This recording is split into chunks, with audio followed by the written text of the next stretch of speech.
প্রেমিক বা প্রেমিকার সঙ্গে শারীরিক সম্পর্ক হয়, এই প্রেমিক বা প্রেমিকার জন্য আশিক শব্দ ব্যবহার করা যায়।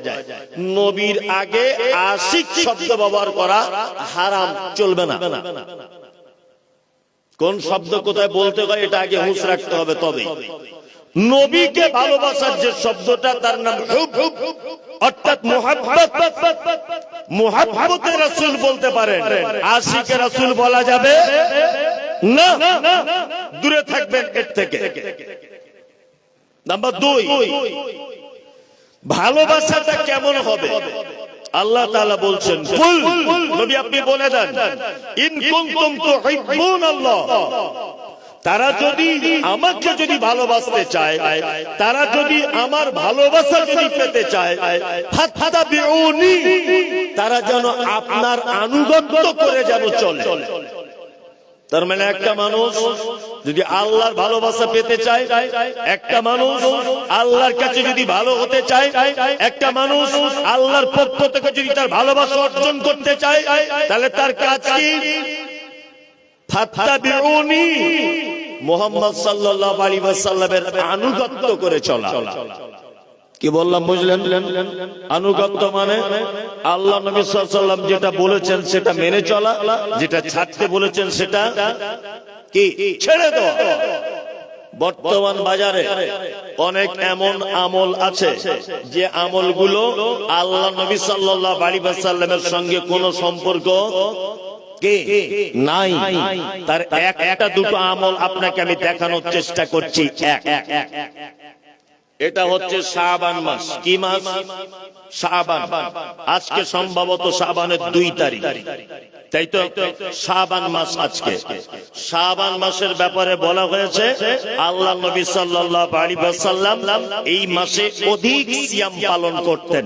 কারণ একটা মানুষের জীবনে এক বছরে যা কিছু হয়েছে, যা কিছু ঘটেছে, সমস্ত কিছু রিপোর্ট আল্লাহর দরবারে শাবান মাসে পেশ করা হয়। ওই জন্য মুহাম্মদ সাল্লাল্লাহু আলাইহি ওয়াসাল্লাম বলেছেন, শাবান মাসে আমি এত বেশি রোজা রাখি, সিয়াম পালন করি এই কারণে যে আমার রিপোর্টটা আল্লাহর কাছে এমন এক অবস্থায় পেশ করা হোক যাতে করে আল্লাহর দরবারে আমি একজন সিয়াম পালনকারী হিসাবে বিবেচিত হতে পারি। নাম্বার 2 নম্বর হচ্ছে এই আল্লাহ নবী সাল্লাল্লাহু আলাইহি ওয়াসাল্লাম এই মাসে অধিক মাত্রায় সিয়াম পালন করতেন। আর একটা হাদিস আছে সহিহ মুসলিমের, আবু মুসা আশআরী থেকে হাদিসটা বর্ণিত। সমস্ত উলামাদের ঐক্যমত হাদিসটা দুর্বল ও যঈফ, কিন্তু আল্লামা আলবানী রাহিমাহুল্লাহ তিনি হাদিসটিকে হাসান বা গ্রহণযোগ্য বা আমলযোগ্য বলে রায় দিয়েছেন। সেটা হচ্ছে এই যে শাবানের 15 তারিখ রাত্রিতে আল্লাহ সুবহানাহু ওয়া তাআলা জমিনের দিকে তাকিয়ে 2 শ্রেণীর মানুষকে ক্ষমা করে দেন। সমস্ত মানুষকে ক্ষমা করে দেন, সমস্ত মানুষকে ক্ষমা করে দেন। 2 জন মানুষ ছাড়া, এক যারা শিরিক করে, মুশরিক, তাদেরকে আল্লাহ ক্ষমা করে না। 2 যার ভিতরে হিংসায় ভরপুর, এক অপরের প্রতি হিংসা বিদ্বেষ পোষণ করে, এই রকম 2 জন ব্যক্তি ছাড়া সমস্ত মানুষকে আল্লাহ সুবহানাহু ওয়া তাআলা ক্ষমা করে দেন। বোঝার চেষ্টা করুন। তাহলে এই মাসে আমল কি? একটা, সিয়াম পালন করতে হবে। আর 2 নম্বর আমল কি? 2 নম্বর আমল হচ্ছে এই যে আল্লাহ সুবহানাহু ওয়া তাআলা এই মাসের 15 তারিখে জমিনের সমস্ত মানুষকে ক্ষমা করে দেন, 2 জন মানুষকে ছাড়া। এক, যারা শিরিক করে তাদেরকে ক্ষমা করে না। 2 নম্বর হচ্ছে যার ভিতরে রাগ, হিংসা, বিদ্বেষ রয়েছে, এই লোককে ক্ষমা করে না। 2 নম্বর কাজ হচ্ছে এই মাসে তাহলে শিরিককে বর্জন করতে হবে, আর রাগ, হিংসা, বিদ্বেষ যদি অন্তরে থাকে সেটাকে বার করে অন্তরটাকে সাফ করে ফেলতে হবে। মূলত আপনার এই 2টি কাজ, তাই না?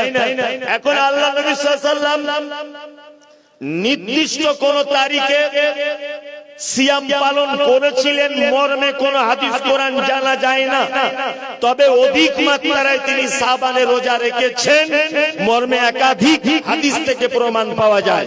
কিন্তু আমাদের ভারত, পাকিস্তান, বাংলাদেশের হুজুরেরা খুঁজে পেয়েছে শবে বরাতের রাত, খুঁজে পেয়েছে, আর কেউ খুঁজে পায়নি।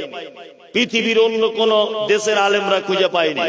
ভারত, পাকিস্তান আর বাংলাদেশ, এই তিনটে দেশের মানুষ খুঁজে পেয়ে গেছে শবে বরাতের রাত্রি বেলাতে ইবাদত করলে এই দিন ভাগ্যের পরিবর্তন হয়। করে কি করে না? করে করে। আল্লাহু আকবার। আচ্ছা বলুন, কোরআনের ভাষাটা, এই ভাষাটা আরবি, বাংলা, ফার্সি, হিন্দি, উর্দু কি? আরবি, তাই না? আর হাদিসের ভাষা বুঝেন না নাকি কিছু? হাদিসের ভাষাটা কি? আরবি, তাই না? কোরআন অবতীর্ণ হয়েছে কোন ভাষায়? আরবি ভাষাতে। আর হাদিস আরবিতে, তাই না? সব ফার্সি শব্দ, ফার্সি শব্দ। বারাত, বারাত আরবি শব্দ, বরকতপূর্ণ, ভাগ্যের পরিবর্তনের রাত। ভালো করে বোঝার চেষ্টা করবেন। আচ্ছা, দুই দেশের দুই রকমের শব্দ দিয়ে, দুই দেশের দুই রকমের নাম দিয়ে একটা নাম হয়? আরে এটা তো ফার্সি শব্দ। আল্লাহ নবীর যুগে ফার্সি চলতো? চলতো না। তার মানে এটা শবে বারাত হাদিসের সঙ্গে কোনো সম্পর্ক নাই। এই দিন রাত্রের বেলাতে সমস্ত মানুষ ইবাদত করে, বেশি বেশি করে না? বলছে এই দিন রাত্রে ভাগ্যের পরিবর্তন হয়। এই জন্য মানুষ সারা রাত নফল সিয়াম পালন করছে, সারা রাত ধরে নামাজ পড়ছে, সারা রাত জিকির আজকার করছে। এটা অবশ্যই একটা পচা বেদাত। শুধু বেদাত নয়, পচা বেদাত, যার ধারে পাশে পর্যন্ত যাওয়া যাবে না। কি বললাম বুঝলেন? আবার কিছু কিছু মানুষ বলছে যে আল্লাহর নবীকে মেরে দাঁত ভেঙে দিয়েছিল, আল্লাহর নবী শক্ত জিনিস খেতে পারেনি, ওই জন্য নরম নরম জিনিস খেয়েছিলেন, ওই জন্য এই দিন হালুয়া রুটি করা হয়। বলে না? তা তুমি যদি এত নবীকে ভালোবাসো, তা আল্লাহর নবীর দাঁত ভেঙেছিল, তুমিও তোমার দুটো দাঁত ভেঙে দাও। তবেই তো বলবো বাপের বেটা, দুটো দাঁত ভাঙো।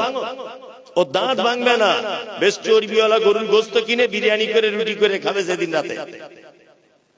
পাগল কোথাকার। আর সব থেকে বড় কথা, উহুদের যুদ্ধে আল্লাহ নবীর দাঁত ভেঙেছে। কোথায়? উহুদের যুদ্ধে। উহুদের যুদ্ধ হয়েছে কবে? আর তোমার শাবান মাসে কি উহুদের যুদ্ধ হয়েছে নাকি? আমার বেটা যদি এখন বলে যে আমি আমার বাপের বিয়ের বরযাত্রী গিয়েছি, কথাটা কেমন হবে? আমার বেটা বলছে কারোর সঙ্গে গল্প করতে করতে যে আমার বাপের বরযাত্রী গিয়েছি আমি, এটা সত্য না মিথ্যা? মিথ্যা। মানে এই কথার সঙ্গে আমার বিয়ের কোনো সম্পর্ক আছে? কোথায় উহুদের মাঠে দাঁত ভেঙেছে, আর কোথায় শবে বরাত শাবানের 15 তারিখে ও হালুয়া করে বসে আছে? বিয়াদব কোথাকার। এটা বেদাত। কোন মানুষ যদি প্রত্যেক মাসে 13, 14, 15 তারিখে রোজা বা সিয়াম পালন করে যদি অভ্যস্ত হয়, তাহলে সে 13, 14, 15 এই দিন গণনা করতে গিয়ে 15 তারিখ রাত্রি বেলাতে, দিনের বেলাতে রোজা রাখবে, এটা একটা আলাদা সাবজেক্ট। কিন্তু সেই দিন ঢং করে 15 তারিখে শবে বরাত রোজা রাখতে হবে, এইরকম পৃথিবীতে কোন হাদিস খুঁজে পাওয়া যায় না। তার মানে এটা বেদাত। আল্লাহ সুবহানাহু ওয়া তাআলা বলছেন, কুল, নবী আপনি বলুন, ইন কুনতুম তুহিব্বুনাল্লাহ ফাত্তাবিউনি, তারা যদি আমার ভালোবাসা যদি পেতে চায়, আপনার আনুগত্য করে যেন চলে। সমস্ত ব্যাপারে দেখা লাগবে কাকে? আমার আমলের ব্যাপারে দেখা লাগবে কাকে? মুহাম্মদ সাল্লাল্লাহু আলাইহি ওয়াসাল্লামকে। আমরা মুহাম্মদ সাল্লাল্লাহু আলাইহি ওয়াসাল্লামকে না দেখে শুধু বলছি অমুক হুজুর বলেছে, অমুক ইমাম বলেছে, ইমাম আবু হানিফা বলেছে, ইমাম অমুক বলেছে, ইমাম তমুক বলেছে। কোন ইমামের কথা দিয়ে ইসলাম চলবে? চলবে? আল্লাহ সুবহানাহু ওয়া তাআলা বলছেন, ইয়া আইয়ুহাল্লাযীনা আমানু, তোমরা যারা ঈমানের স্বীকৃতি প্রদানকারী, তোমরা শোনো, আতিউল্লাহ, আল্লাহর আনুগত্য করো, ওয়া আতিউর রাসূল, রাসূলের আনুগত্য করো, আর উলিল আমরি মিনকুম, তোমাদের ভিতরে যারা ধর্মীয় নেতা রয়েছে তাদের আনুগত্য করো। এইখানে যারা মাযহাব মেনে চলে, মানে পীর ফকিরের দল, এরা ফতোয়া দিচ্ছে যে আল্লাহ বলেছে ওয়া উলিল আমরি মিনকুম, তোমাদের ভিতরে যারা নেতা রয়েছে তাদের মেনে চলো। তার মানে আমাদের পীর সাহেবকে মেনে চলার কথা বলেছে। আসলে আরবি বুঝে নাও। এখানে আলেম ওলামারা যারা আছেন আপনারা জানেন আল্লাহ শব্দের আগে ব্যবহার করা হয়েছে আতিউল্লাহ। আতিউ মানে আনুগত্য করে চলো। রাসূলের শব্দের আগে এসেছে আতিউর রাসূল, রাসূলের আনুগত্য করে চলো। আর তারপরে আল্লাহ ও ব্যবহার করছেন, মানে এবং উলিল আমরি মিনকুম, তোমাদের ভিতরে যারা উলিল আমর অর্থাৎ ধর্মীয় নেতা, তাদের কথা মতো তোমরা চলো। এখানে দুটো জিনিস ব্যবহার হয়েছে, এক উলি, দুই মিনকুম। আরবি ব্যাকরণের যাদের জ্ঞান আছে জানেন যে পবিত্র আল কোরআনে এবং সহিহ হাদিসে যত জায়গায় মিনকুম শব্দ ব্যবহার করা হয়েছে প্রত্যেক জায়গায় উপস্থিত অর্থাৎ জীবিত মানুষদেরকে বোঝানো হয়েছে। এই দেখুন কোরআন মাজিদে বলা হচ্ছে ওমান কানা মিনকুম মারিজান আও আলা সাফারিন ফাইদ্দাতুম মিন আইয়ামিন উখার। আল্লাহ তাআলা বলছেন রমজান মাসে তোমাদের ভিতরে যদি কেউ অসুখে থাকে, তোমাদের ভিতরে যদি কেউ সফরে থাকে, তাহলে তোমরা অন্য দিনগুলোতে এই দিনের গণনাটা পূর্ণ করে দিবে। আল্লাহ বলছে তোমাদের ভিতরে যদি কেউ অসুখে থাকে, যদি কেউ সফর অবস্থায় থাকে, তাহলে এর গণনাটা অন্য মাসে পূরণ করে দিবে। তাহলে বলুন যে লোকটা মারা গেছে ওর ব্যাপারে আল্লাহ বলছে না যারা বেঁচে আছে যাদের উপরে রোজা ফরজ আল্লাহ তাদের কথা বলছে? যারা বেঁচে আছে তাদের কথা। এক দুই নম্বর উলি, উলি শব্দটা বহুবচন।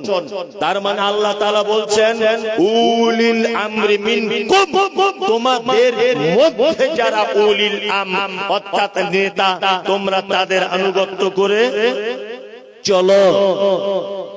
এইখানে একটা কথা মাথায় রাখতে হবে, সেটা হচ্ছে এই আমরা কোন মাযহাব মানি না। এক শ্রেণীর মানুষ আছে তারা মাযহাব মেনে চলে। জিজ্ঞাসা করছি ভাই তুমি কোন মাযহাবের? বলছে ইমাম আবু হানিফাকে মেনে চলি। ইমাম শাফিকে মানো? না ইমাম শাফিকে মানি না। ইমাম আহমদ বিন হাম্বলকে মানো?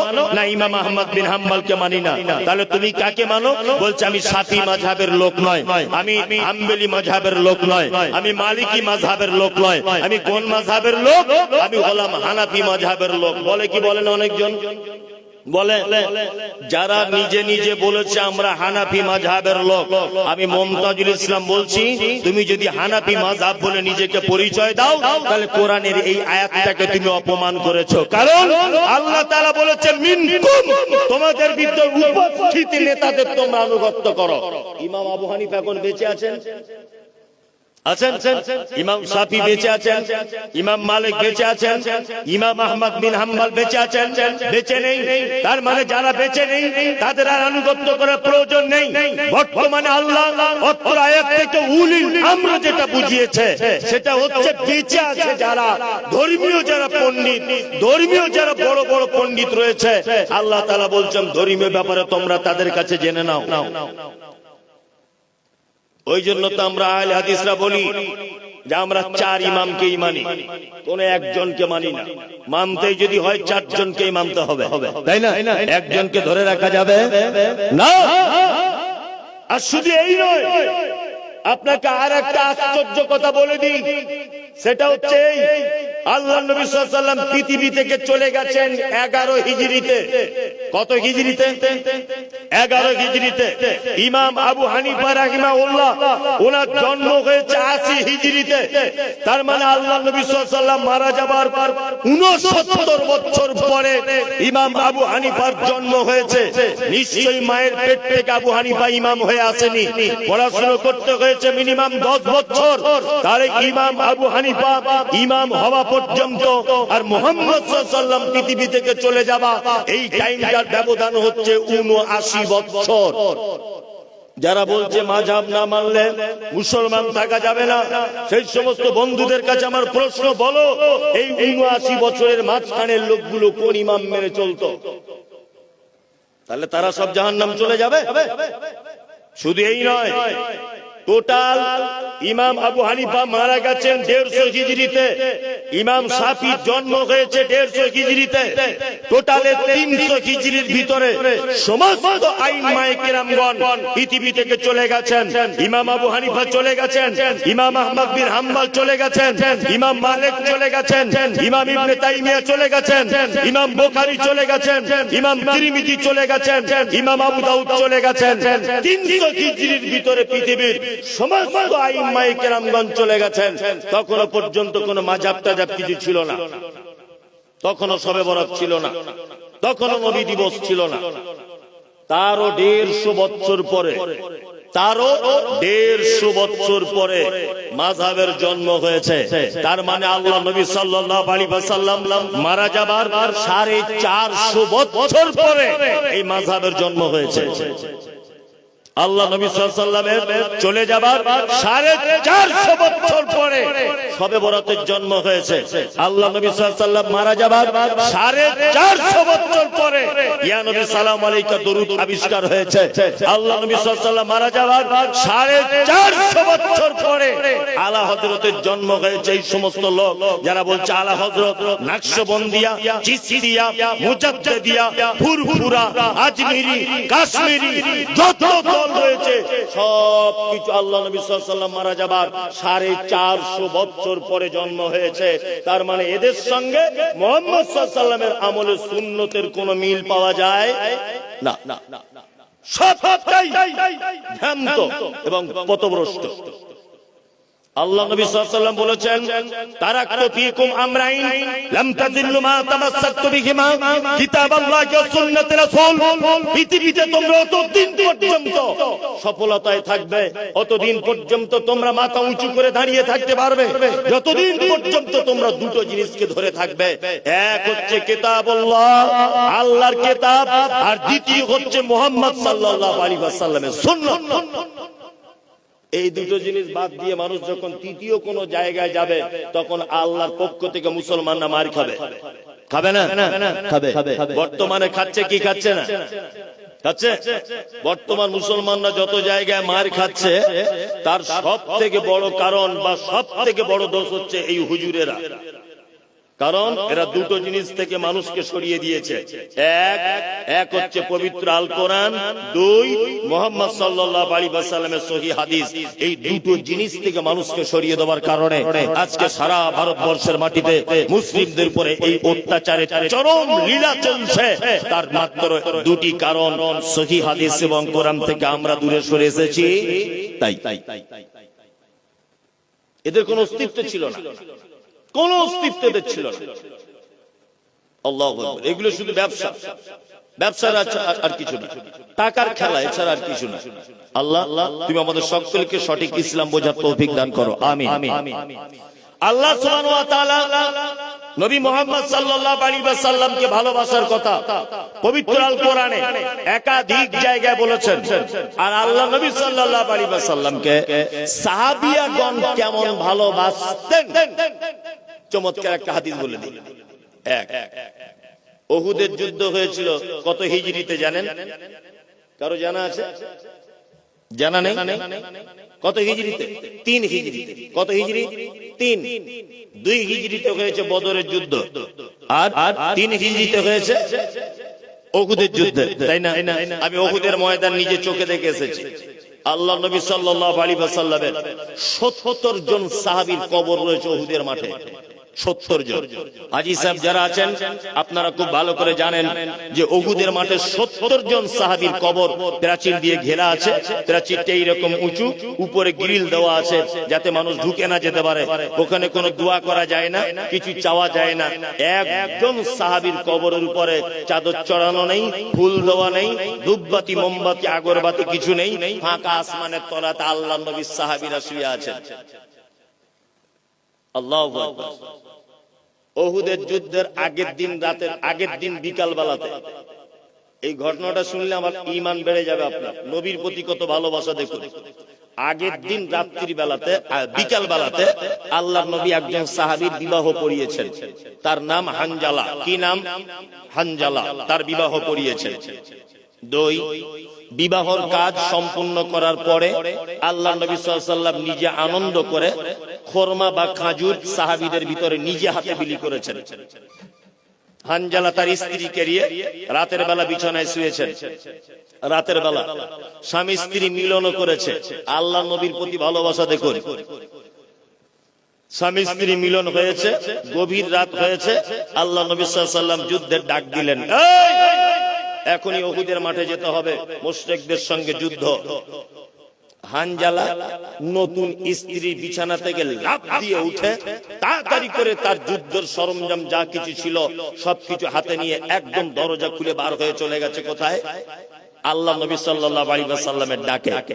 যাওয়ার সময় শুধু তার স্ত্রীকে কথাই বলছে যে আমি যদি বেঁচে যাই তাহলে তুমি হবে শহীদের, তুমি হবে গাজীর স্ত্রী, আর আমি যদি মারা যাই তুমি হবে শহীদের স্ত্রী। চুপচাপ মেরে থাকিও, টেনশন করো না, আমি আল্লাহর নবী ডেকেছেন তাই চলে যাচ্ছি। যুদ্ধ চলছে। আপনারা জানেন যে উহুদের যুদ্ধে মুসলিমদের পরাজয় হয়েছিল, জয়লাভ করতে পারেনি। একটা মাত্র কারণ, সেটা হচ্ছে আল্লাহ নবী সাল্লাল্লাহু আলাইহি ওয়াসাল্লাম এই যুদ্ধতে যাবার সময়তে 50 জন তীরন্দাজকে আব্দুল্লাহ ইবনে জুবাইরের নেতৃত্বে একটা ঘাঁটি ছিল উহুদ পাহাড়ের এক সাইডে, একটা গিরিপথ। এই গিরিপথে আল্লাহ নবী সাল্লাল্লাহু আলাইহি ওয়াসাল্লাম 50 জন তীরন্দাজ যারা তীর চালাতে পারত আব্দুল্লাহ বিন জুবাইরের নেতৃত্বে আল্লাহ নবী বলেছিলেন, আব্দুল্লাহ বিন জুবাইর এই 50 জন সাহাবীকে নিয়ে তুমি ওই গিরিপথে দাঁড়িয়ে থাকবে। যুদ্ধতে যদি আমরা জয়লাভ করি তবুও তুমি গিরিপথ ছাড়বে না, যুদ্ধতে যদি হেরে যাই তবুও তুমি গিরিপথ ছাড়বে না। শুনে রাখো আব্দুল্লাহ বিন জুবাইর, তুমি যদি দেখো যে আমরা মারা গেছি, আমাদের মাথার উপরে কাক বসে আমাদের মাথার মগজগুলো একটা একটা একটা একটা করে বার করে করে খাচ্ছে, তবুও তুমি গিরিপথ ছাড়বে না যতক্ষণ আমি মুহাম্মদ সাল্লাল্লাহু আলাইহি ওয়াসাল্লাম আদেশ না করব গিরিপথ ছাড়া।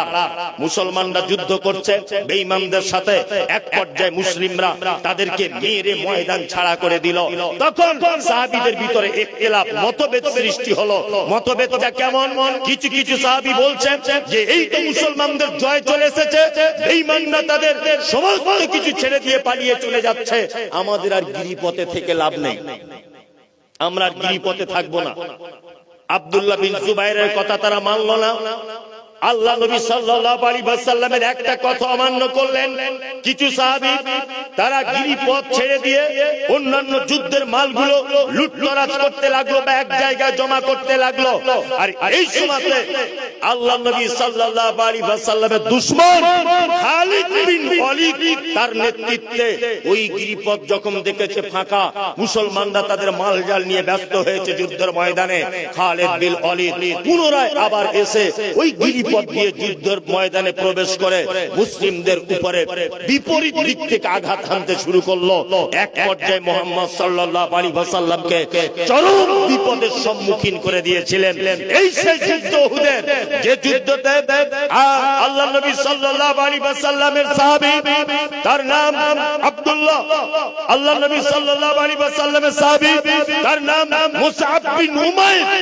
মুসআব বিন উমাইর বলছেন আল্লাহ নবী সাল্লাল্লাহু আলাইহি ওয়াসাল্লামকে যখন মারার জন্য খালিদ বিন ওয়ালিদ তীর যখন নিক্ষেপ করছে, মুসআব বিন উমাইর যুবক সাহাবী, তরতাজা 18-19 বছরের ছেলে, মুসআব বিন উমাইর আল্লাহর নবীর বুকের সামনে দাঁড়িয়ে গিয়ে নিজের বুকটাকে খুলে দিয়ে বলছেন, আল্লাহর নবী আপনি চুপচাপ মেরে দাঁড়ান, আমি মুসআব বিন উমাইর বলছি, একটা তীরও আপনার গায়ে লাগতে দিব না, আমি মুসআব আমার গোটা শরীরে তীর এসে আঘাত করুক, আপনার কোনো ক্ষতি হতে দেব না।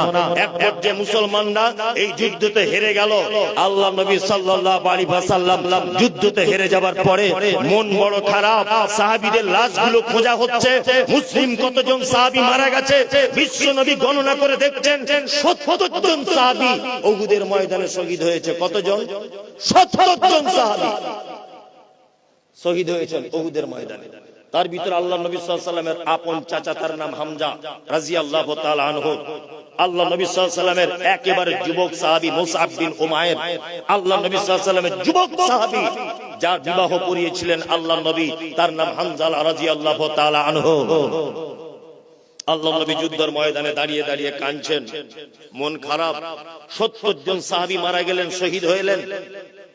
যুদ্ধের ময়দানে দাঁড়াতে দাঁড়াতে একজন মহিলা এলো পর্দা সহকারে, আল্লাহ নবী সাল্লাল্লাহু আলাইহি ওয়াসাল্লামকে বলছেন, আল্লাহর নবী আপনি কি আমাকে চিনতে পারছেন? আল্লাহ রাসূল বলছেন, না মা, তোমাকে তো চিনতে পারছি না, তুমি কে?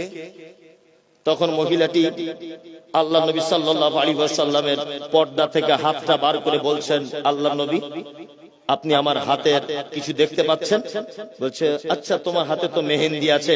তখন আল্লাহ রাসূলকে বলছেন মহিলাটি, আল্লাহর নবী দেখুন আমার মেহেন্দি এখনো পর্যন্ত হাতে কাঁচা রয়েছে, শুকায়নি। আপনি বলতে পারেন যে আমার স্বামী হানজালা তার অবস্থা কেমন? এই কথা যখনই বলেছেন বিশ্ব নবী সাল্লাল্লাহু আলাইহি ওয়াসাল্লাম অঝরে কাঁদতে শুরু করলেন। তখন আল্লাহ নবী সাল্লাল্লাহু আলাইহি ওয়াসাল্লাম বলছেন, মা তোমার স্বামীকে খুঁজে পাওয়া যাচ্ছে না। তখন মহিলাটি বলছেন, আল্লাহ রাসূল আমার স্বামী বেঁচে আছে না মারা গেছে এটা আমি আপনাকে জিজ্ঞাসা করতে আসিনি, এটা আমি আপনাকে বলতে আসিনি। শুধু এতটুকু আপনাকে আমি বলতে এসেছি, সেটা হচ্ছে এই যে আমার স্বামী যদি উহুদের ময়দানে শহীদ হয়ে যায় তাহলে দয়া করে আমার স্বামীকে একটু আপনি গোসল করিয়ে দেবেন, কারণ আমার স্বামী আপনাকে এত ভালোবাসে যে আমি স্বামী স্ত্রী দুজনা মিলন করেছিলাম রাতের বেলা, ও ফরজ গোসল করতে পর্যন্ত ভুলে গেছে, আপনি ডাক দিয়েছেন চলে এসেছে। আর দ্বিতীয় কথা হচ্ছে এই, আপনি তো বলেন যুদ্ধের ময়দানে যদি কেউ শহীদ হয় তাহলে তাকে রক্তমাখা অবস্থায় ওই জামা কাপড় পরা অবস্থাতে তাকে দাফন করা হয়। আল্লাহর নবী দয়া করে আপনি আমার স্বামী হানজালাকে একটু গোসল করিয়ে দেবেন।